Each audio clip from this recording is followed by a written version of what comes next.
Добро утро.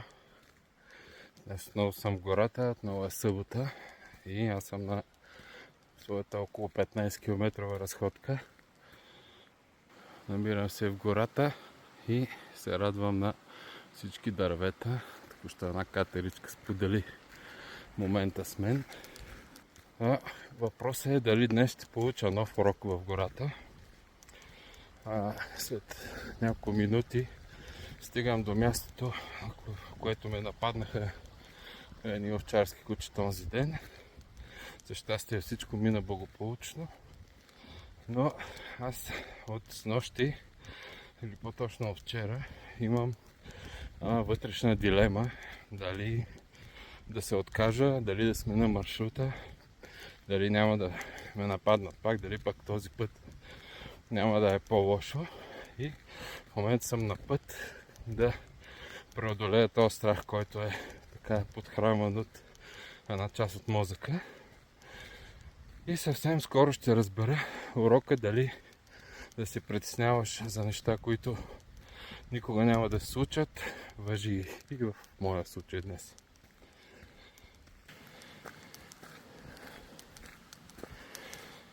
Ето че съм след 6 км и нещо и съм на път да потвърдя, че е глупаво да влизам в територията на тези животни или да потвърдя това, че излишно съм се притеснявал голяма част от денонощието.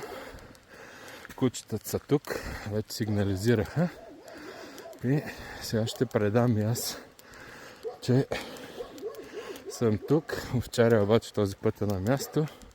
Мисля, че минем безпроблемно.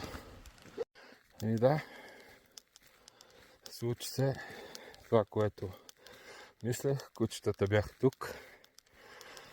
Овчаря обаче този път реши да предварително да вземе мерки. В момента, в който ги чуда да лаят, да си вършат работата, да взе мерки.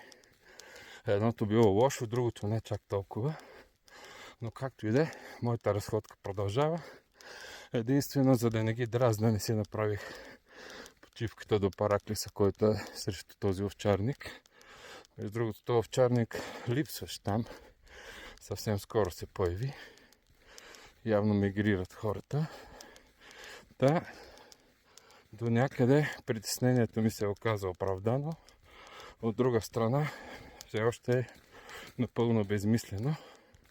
И както Дейл Карнеги казва, не се безпокойте за неща, които не са се случили.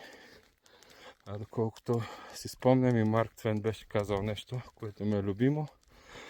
През живота ми се случвали много неприятности.